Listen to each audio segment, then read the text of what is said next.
მოგესალმებით, დიდი მადლობა მოწვევისთვის. ჩვენი პარტია ზოგადად განსხვავდება სხვა ოპოზიციური პარტიებისგან, იმითი რომ ჩვენ ძალიან მკაცრად მივუყვებით ჩვენს გეგმას. გვაქვს ჩვენი დღის წესრიგი, ჩვენს პარტიაზე არ მოქმედებს არც ერთი ოპოზიციური პარტიის მოწოდებები, ასევე ეგრეთ წოდებული მთავრობისა და პარლამენტის მოწოდებები.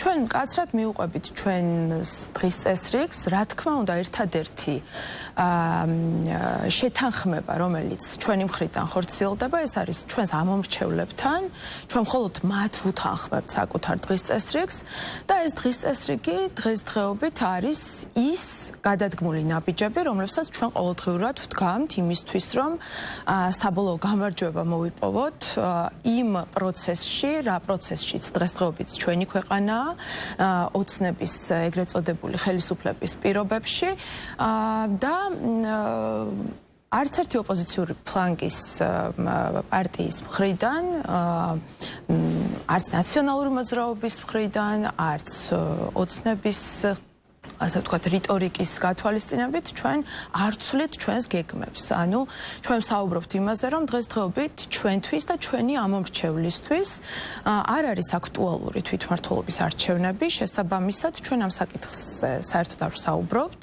დღესდღეობით ჩვენთვის ნომერ პირველი სასაუბრო საკითხი ეს არის პოლიტპატიმრების მდგომარეობა ქართულ ციხეებში, ასევე მათი უპირობო გათავისუფლება და რა თქმა უნდა ხელახალი არჩევნების ჩანიშვნა და ევროპული მომავლის და არა თვითმმართველობის არჩევნები, როგორც თქვენ აცხადებთ. ამ პერიოდში ვერ იქნება საუბარი რაღაც გეგმებზე ქუჩის პროტესტის გარდა, სხვა გზა აღარ რჩება, ამბობენ მაგალითად იგივე ნაციონალურ მოძრაობაში და თქვენი კოლეგები მაგალითად გირჩიდან აცხადებენ, რომ პარტიამ ან არჩევნებისთვის უნდა ემზადებოდეს, ან რევოლუციისთვის. საინტერესოა თქვენი გუნდირისთვის ემზადება მაშინ და თუ ნამდვილად არ ემზადებით თვითმმართველობის არჩევნებისთვის, რაშიც გდებენ ბრალს ოპოზიციონერი კოლეგები, მაშინ რატომ არ ტოვებთ მანდატებს? ცხადია, რომ ეს ლეგიტიმური შეკითხვა ზოგადად პოლიტიკური პარტია, ნებისმიერი პოლიტიკური პარტია ყოველთვის მზად უნდა იყოს ნებისმიერი არჩევნებისთვის.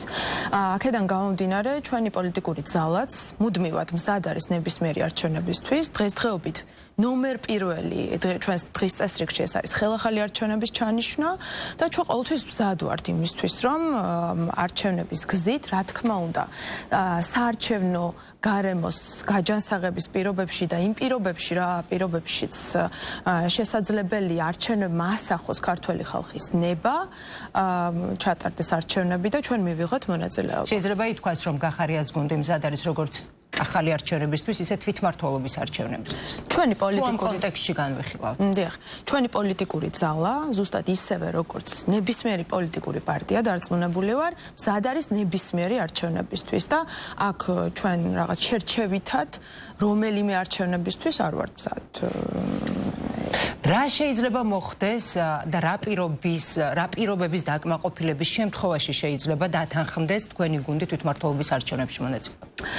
დღესდღეობით ჩვენს ქვეყანაში არსებული მოცემულობა გახლავთ ის, რომ ქვეყანა სრულიად გასულია კონსტიტუციური ჩარჩოებიდან, ეს არის პოლიტიკური ჩიხი, რომლიდანაც გამოსვლა არის მხოლოდ იმ ორი მოთხოვნის შესრულება, რომელზეც არის დღევანდელი პროტესტი და რომელსაც ქართველი ხალხი ყოველდღიურად ითხოვს და ეს არის პოლიტპატიმრების გათავისუფლება უპირობო, იმ 51 ადამიანის გათავისუფლება და ასევე ხელახალი არჩევნების ჩანიშვნა.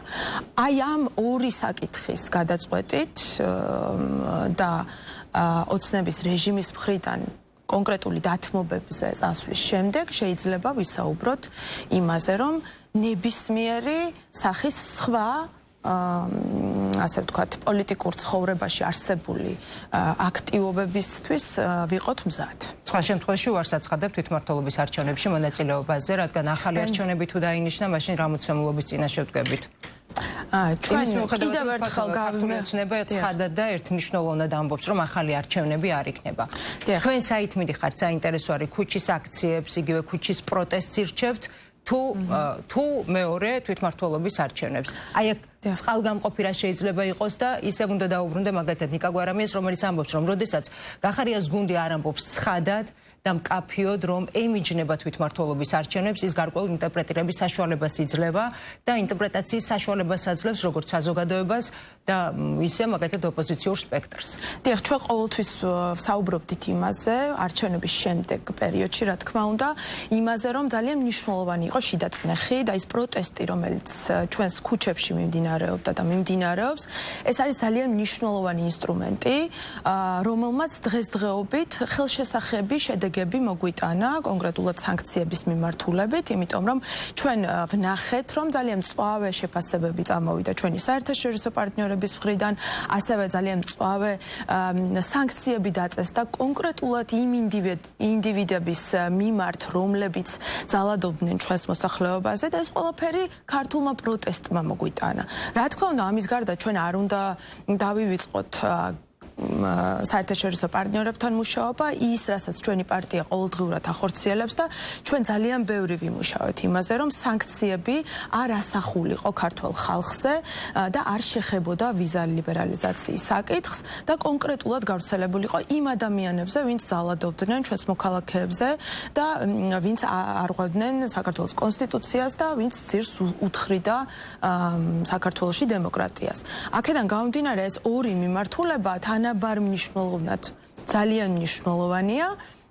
ამ მიმართულებით ჩვენ მიუყვებით ჩვენს გეგმას, მუშაობთ როგორც შიდაწნეხის გაზრდის მიმართულებით, ასევე საერთაშორისო პარტნიორების მიმართულებით. ჩვენ რა თქმა უნდა ვდგავართ იქ, სადაც ჩვენი ამორჩეველი დგას და ეს იქნება საქართველოში ქუჩები, თუ ეს იქნება საერთაშორისო სხვადასხვა საერთაშორისო ფორმატის ღონისძიებები, მაგალითად ახლა ჩვენი ლიდერი ბატონი გიორგი გახარია იმყოფება ბრიუსელში, სადაც მართავს შეხვედრებს საერთაშორისო პარტნიორებთან და საუბრობს იმ მდგომარეობაზე, რა მდგომარეობაშიც არის ჩვენი ქვეყანა და რა თქმა უნდა ნომერ პირველი სასაუბრო თემა მისთვის არის დღესდღეობით პოლიტპატიმრების მდგომარეობა ქართულ ციხეებში და მათი უპირობო გადაუცებად უნდა გითხოთ სალომე ზურაბიშვილის გამოსვლასთან დაკავშირებით, რომელიც 31 მარტს გაიმართა. საინტერესოა რა მოისმინეთ ახალი და როგორ გესახებათ ზოგადად პოლიტიკური მომავალი ამ შემთხვევაში პლატფორმის ბუნებრივია და რა მოლოდინი გაქვთ ამავდროულად დოკუმენტის ფარგლებში, ამ აქტივობის ფარგლებში, როგორ გესახებათ, როგორ უნდა მიხვიდეთ ტაქტიკურად, თუნდაც იმ შედეგამდე, რა შედეგზე გასვლაც გსურთ. ზოგადად პროევროპული ფლანგის გაძლიერებისთვის ქალბატონი სალომე ძალიან ბევრს აკეთებდა პრეზიდენტობის დროსაც და ასევე ამ ვითარებაშიც ძალიან მნიშვნელოვან ნაბიჯებს დგავს, მას აქვს ძალიან მაღალი რანგის შეხვედრები საერთაშორისო მიმართულებებით და ასევე ძალიან მნიშვნელოვანია ის ფორმატი, რომელიც არის, ჩვენ ვართ კომუნიკაციაში ქალბატონ სალომესთან, ჩვენ ვართ კომუნიკაციაში სხვა ოპოზიციურ პარტიებთან და ჩვენთვის ეს პროცესი, რა თქმა უნდა, დაკავშირებულია იმ ორ ზეპარტიულ საკითხთან, რომელიც არის ხელახალი არჩევნების ჩანიშვნა და პოლიტპატიმრების უპირობო გათავისუფლება, აი ამ ორი საკითხის ირგვლივ ჩვენ ვართ კომუნიკაციაში, ამ ფორმატში არის შეხვედრები, სადაც ჩვენ ვცვლით ჩვენს ხედვებს, ვსაუბრობთ იმ გეგმებზე, რომლებიც უნდა იყოს შესრულებული აი ამ ბრძოლის პირობებში და ეს ძალიან მნიშვნელოვანია, რადგან აი ამ კომუნიკაციით ჩვენ საბოლოოდ შეგვიძლია მივახციოთ გარკვეულ შედეგებს. კომუნიკაცია, თუმცა არა ერთიანობა და ზოგადად ამ ერთიანობის ჩაშლაში სწორედ თქვენ გადანაშაულებენ თქვენს პოლიტიკურ გაერთიანებას და პარტიას გულისხმობ ბუნებრივია ამ შემთხვევაში, მათ შორის ოპოზიციონერებიც. როგორია თქვენი პასუხი ამასთან დაკავშირებით? ჩვენ არასოდეს მოგვიტყუებია არც ჩვენი ამორჩეველი და არც ზოგადად საქართველოს მოსახლეობა ჩვენთვის რაიმე სახით ერთიანობის შექმნა ნაციონალურ მოძრაობასთან და მის ნებისმიერ დანაყოფთან ეს არის პრობლემა. ასევე ეს არის პრობლემა ჩვენი ამორჩევლისთვის. აქედან გამომდინარე ვისაუბროთ ყალბ ერთიანობებზე და შემდეგ ჩვენი ქმედებებით და ჩვენი გადადგმული ნაბიჯებით ვაზიანოთ ის პროცესი, რომელ პროცესშიც ახლა ჩვენი ქვეყანა არის და აქ ძალიან მნიშვნელოვანია ეს კოორდინაცია, ეს კომუნიკაცია, იმიტომ რომ ჩვენ ვებრძვით რეჟიმს და რეჟიმის სხვადასხვა ინსტრუმენტებით და პირველ რიგში პროპაგანდით, ძალადობით ცდილობს, რომ ყველანაირად მიაღწიოს შედეგს და ასუსტოს პროტესტი, დევნოს ნებისმიერი განსხვავებული აზრის გამოვლინება და ჩვენ ვხედავთ ყოველდღიურად როგორ იღებს საქართველოს ეგრეთ წოდებული პარლამენტი სხვადასხვა დრაკონულ კანონებს, რომლებიც მიმართული არის ჩვენი აი პროტესტის დასუსტებისკენ, მიმართული არის ნებისმიერი სახით განსხვავებული აზრის დევნისკენ. აქედან გამომდინარე ძალიან მნიშვნელოვანია რომ ჩვენ აი კომუნიკაცია და ეს კოორდინაცია განვახორციელოთ აი ამ ორი მოთხოვნის ირგვლივ და არ ვისაუბროთ რაიმე ყალბ გაერთიანებებზე, რაიმე ერთიან კანდიდატებზე და ერთიან სხვადასხვა ფორმატებზე, იმიტომ რომ ეს არის პრობლემა ჩვენი პარტიისთვის, რადგან არის ძალიან ბევრი განსხვავებები კანონებთან მიმართებაში საუბრობ და ამბობ რომ დრაკონულ კანონებზე არის საუბარი.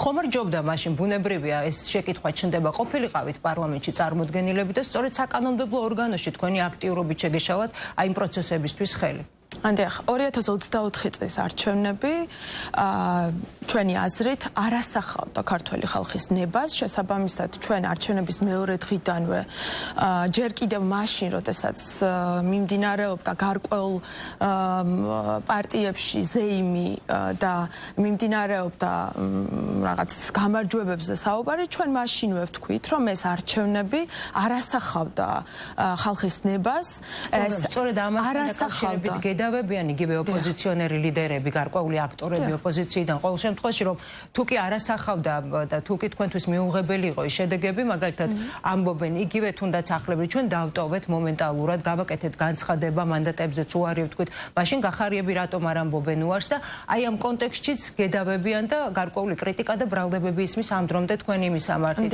დაფინანსების ნაწილზეც იყო მათ შორის საუბარი. დიახ, თუმცა ჩვენს პოლიტიკურ ძალაზე, ანუ პოლიტიკური ძალა გახარია საქართველოსთვის არასდროს არ ეგება არც ერთი გამოვლინებით რაიმე სახის მოწოდებებზე, ანუ ჩვენზე არ მოქმედებს არც ნაციონალური მოძრაობის ისტერიკა, არ მოქმედებს არც ქართული ოცნების მოწოდებები. საუბარი კი ბატონო, მესმის რასაც ამბობთ, მოწოდებებს არ გულისხმობ. როდესაც თქვენ თვითთავად ამბობთ, რომ არასახავდა ქართული ამომრჩევლის ნებას არჩევნების შედეგები, ხომ? მაშინ რატომ არ ამბობთ უარს პირდაპირ გეკითხებით მანდატებზე? დიახ, ჩვენთვის დღევანდელი პარლამენტი არის არალეგიტიმური და რასაც ჩვენ ვამტკიცებთ იმითი, რომ ჩვენ არ ვეწევით საპარლამენტო საქმიანობას, ჩვენ არ შევდივართ ამ ეტაპზე პარლამენტში. აქედან გამომდინარე ის მოწოდებები, რომლებიც ხორციელდება ოპოზიციური პარტიების მხრიდან ან ნებისმიერი სხვა პოლიტიკაში მყოფი აქტორის მხრიდან ჩვენზე არ მოქმედებს, რადგან ჩვენ ძალიან სივსისხლიანად ვაკეთებთ პოლიტიკას და პოლიტიკის კეთება ითვალისწინებს იმ აქტივობების და იმ ნაბიჯების გადადგმას, რომელიც მიმართული იქნება საბოლოო გამარჯვებას. პოზიცია შესაძლებელია შეიცვალოს წინა საარჩევნო პერიოდშიც, მათ შორის თუნდაც იგივე აგვისტოს პერიოდში, იმიტომ რომ საკმაოდ დიდი დრო არ არის, როგორც წესი პოლიტიკური თვალსაზრისით არჩევნებამდე, თვითმმართველობის არჩევნებამდე, თუმცა გვინახავს შეცვლილი პოზიციები. დიახ. არის იმის შესაძლებლობა, რომ გადახედოს გახარიას პარტიამ ამ დროისთვის გაცხადებულ პოზიციას? არა, რა თქმა უნდა, რადგან ჩვენ ვიძახით ანუ ცალსახად ერთნიშნულოვნად არ მიიღებთ მონაწილეობას თვითმმართველობის არჩევნებში? ჩვენ არ ვსაუბრობთ თვითმმართველობის არჩევნებზე ამჟამად. კონკრეტული პასუხი მაგალითად მისმის და ეს იწევს მათ შორის ოპოზიციონერების უკმაყოფილებას. მესმის ოპოზიციის მხრიდან ძალიან ბევრჯერ ჩვენი პარტია და ასევე ქართული ოცნების მხრიდან ძალიან ბევრჯერ ჩვენი პარტია გახდა თავდასხმის ობიექტი. პირდაპირ გეტყვით, ქართული ოცნებისთვის ჩვენ ნაციონალურ მოძრაობას მიგვაკუთვნებენ, ნაციონალური მოძრაობა მიგვაკუთვნებს ქართული ოცნების დანაყოფს, აქედან გამომდინარე, ჩვენ უბრალოდ მივუყვებით ჩვენი დღის წესრიგს, რომელიც დამოკიდებული არის ჩვენი ამომრჩევლების დაკვეთაზე. მე მაგალითად ვიმყოფებოდი არ არის ცალსახად, ვთქვათ, როგორც წესი გამიჯნული და არ არის ერთნიშნულოვნად არ გეუბნებიან თქვენი ამომრჩევლები იმას, რომ უარი უნდა თქვათ, ანუ უნდა დათანხმდეთ თვითმმართველობის არჩევნები. დიახ, ჩვენ მაგალითად მოვასწროთ რამდენიმე საკითხი კიდევ, ტატა თუ გექნებათ სრული ცხადია, შეგიძლიათ გააგრძელოთ ეს თემა. ამბობთ, რომ თქვენთვის არის მიუღებელი და წითელი ხაზი არის ერთნიშნულოვნად ნაციონალური მოძრაობა და ამავდროულად მასთან აფილირებული გარკვეული პარტიები თუ კონკრეტული თქვა ცალკეული აქტორები, პოლიტიკური აქტორები ცხადია, თუმცა ამავდროულად იგივე კოორდინაციასთან მიმართებაში პლატფორმის ფარგლებში, ხომ? კოორდინაციას გადიხართ ნაციონალურ მოძრაობასთან. მაშინ რა შეა საქმე? გეგმავდით იგივე ტექნიკურ მთავრობის შექმნის პირობებში, მაგალითად მათთან თანამშრომლობას. მე არ მახსენდება. მოდით ასე კითხავთ. რა არის ის საკითხები, რომელთან დაკავშირებითაც არ გაქვთ წყალგამყოფი პოზიციები და ხისტად მნიშვნელოვნად განსხვავებული პოზიციები. თანხმედრას სად გაქვთ და სად არ გაქვთ ნაციონალურ მოძრაობას? დღესდღეობით ეს არის ორი საკითხი, ეს არის პოლიტპატიმრების საკითხი და მათი გათავისუფლება და რა თქმა უნდა ხელახალი არჩევნების ჩანიშვნა. მხოლოდ ამ ორი საკითხის ირგვლივ არსებობს კომუნიკაცია ჩვენსა და ამ პარტიებს შორის და მათ შორის ნაციონალურ მოძრაობასთან ამ საკითხების გათვალისწინებით მიმდინარეობს მხოლოდ კომუნიკაცია და სხვა არაფერს, რადგან სხვა საკითხებში სხვა მიმართულებებით ჩვენსა და ნაციონალურ მოძრაობას შორის, ჩვენსა და სხვა ოპოზიციური ფლანგის სხვა პარტიებს შორის არის ძალიან ბევრი განსხვავებები ფასეულობით ნაწილში გადადგმული ნაბიჯების მიმართულებით, ანუ ნებისმიერი ჩვენი მუშაობის განსხვავება, ანუ ნებისმიერ საკითხებში არის ჩვენ შორის ძალიან ბევრი განსხვავება. ტატა, მაშინ როდესაც იდეური ერთობა ფაქტია, თქვენი საუბრიდან გამომდინარე არ არსებობს ოპოზიციაში და მნიშვნელოვანი სხვა განსხვავებები არსებობს, თუნდაც იგივე პოლიტიკურ გუნდებს შორის, რამდენად გრძნობთ დაგსაქსულობას ოპოზიციაში, ან რამდენად არსებობს დღეს ამ პირობებში იმის რესურსი, რომ ოპოზიცია მიაღწიოს შედეგს, რომელსაც თქვენ გთხოვთ. მთავარ საკითხებზე, რომლებიც დღესდღეობით არის ჩვენი ხალხისთვის, ჩვენი ამომრჩევლისთვის, ეს კოორდინაცია არსებობს და ეს არის საკმარისი. იქნება კი ეს ეფექტიანი კოორდინაცია აი ამდენად განსხვავებულობის პირობებში. რა თქმა უნდა, პოზიციების არსებობის პირობებში. რა თქმა უნდა, იმ პირობებში თუ ჩვენ გვექნება შიდა წნეხი და ასევე საერთაშორისო მიმართულებით ჩვენ ვიპოზიციონირებთ ისევე როგორც აქამდე პოზიციონირებდით და აქაც გვაქვს ძალიან ბევრი განსხვავება, ჩვენი პარტია კიდევ სხვა მიმართულებითაც ახორციელებს საკუთარ მუშაობას, ჩვენთვის მიუღებელი იყო მაგალითად ის რომ სანქციები შეხებოდა ვიზა ლიბერალიზაციის საკითხს და ჩვენ ამაზე ძალიან ბევრი ვიმუშავეთ. თუნდაც აი პასეს შემთხვევაში ჩვენ ცალკე წერილი გვაქვს მიწერილი ამ მიმართულებით და არის ბევრი განსხვავებები დღის წესრიგებს შორის და ეს ნორმალურია ჩემი აზრით პარტიებს შორის, რომლებშიც არის ძალიან ბევრი განსხვავება ფასეულობით ნაწილში. აუცილებლად უნდა გკითხოთ კიდევ ერთ დეტალთან დაკავშირებით თამარ ჩერგოლეიშვილის უკმაყოფილება გამოიწვია აქციაზე მიხეილ სააკაშვილის ტრანსპარანტების გამოჩენამ და ნაციონალურ მოძრაობა ერთიანობის მუხტის ჩახშობის მცდელობაში დანაშაულა ჩერგოლეიშვილმა. საინტერესოა თქვენი პოზიცია როგორი იყო აი ამ ტრანსპარანტების გამოჩენასთან დაკავშირებით. ძალიან მნიშვნელოვანი დღე იყო ზოგადად 31 მარტი და თქვენ დამეთანხმებით რომ ეს არის საქართველოს დამოუკიდებლობაზე რეფერენდუმის გამოცხადების დღე. ის დღეა, რომელმაც ძალიან დიდი შედეგები მოგვიტანა ჩვენს ქვეყანას.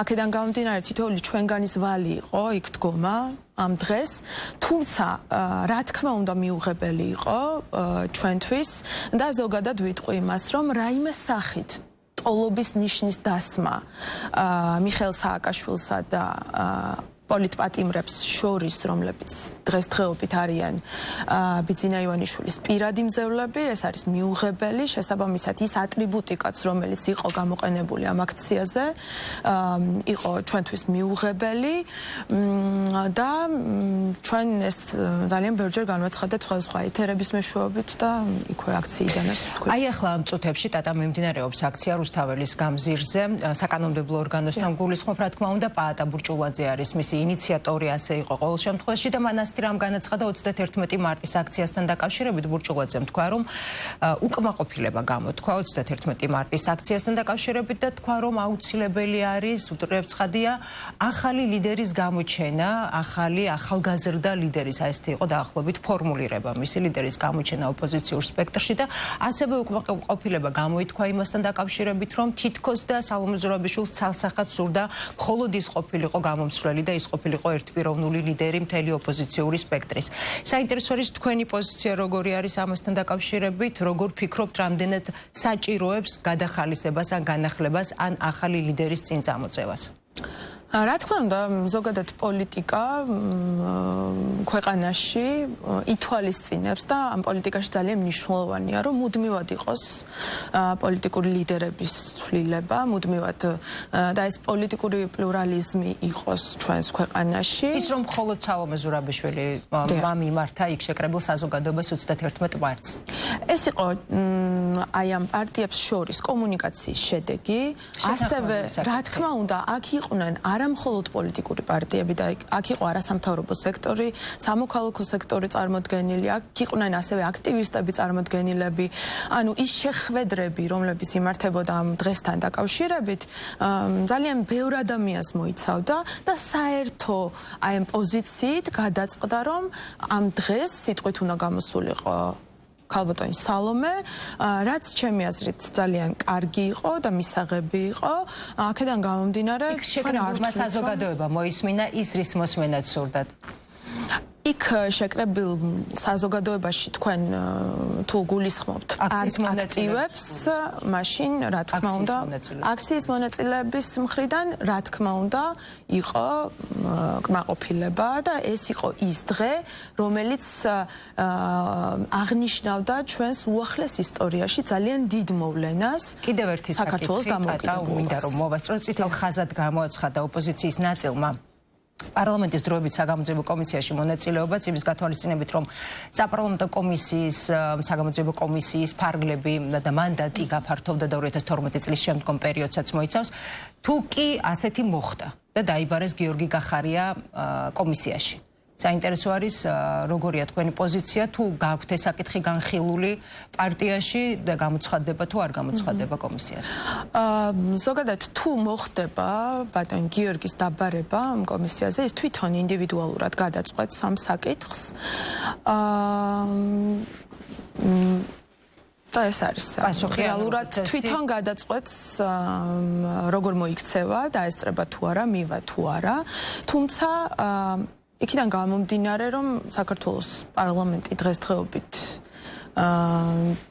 ჩვენთვის არის არალეგიტიმური, ძალიან ბევრი პროცედურული დარღვევით არის ასევე შექმნილი ეს კომისიაც და ღიმილის მომგვრელია ის, რასაც ჩვენ პირდაპირ ეთერში ყოველდღიურად ვნახულობთ.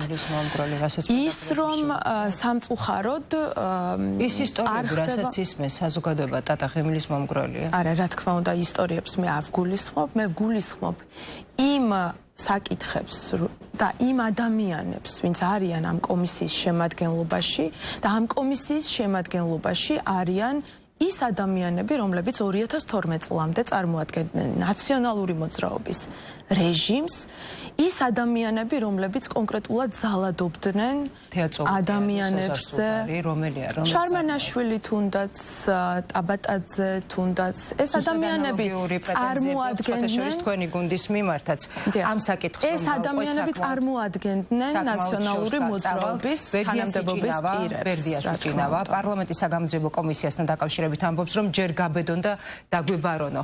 საინტერესო განსხვავებულია თქვენი პოზიციები, როგორც ჩანს პარტიაშიც, როგორც წესი შეთანხმებულები არ ხართ. ერთიანი პოზიცია ამ საკითხთან მიმართებაში არ არსებობს, იმიტომ რომ მაგალითად ბერდია სიჭინავა ამ შემთხვევაში იმუქრება პირდაპირ, თუ შეიძლება რომ ასე ითქვას. ტატა, მადლობა.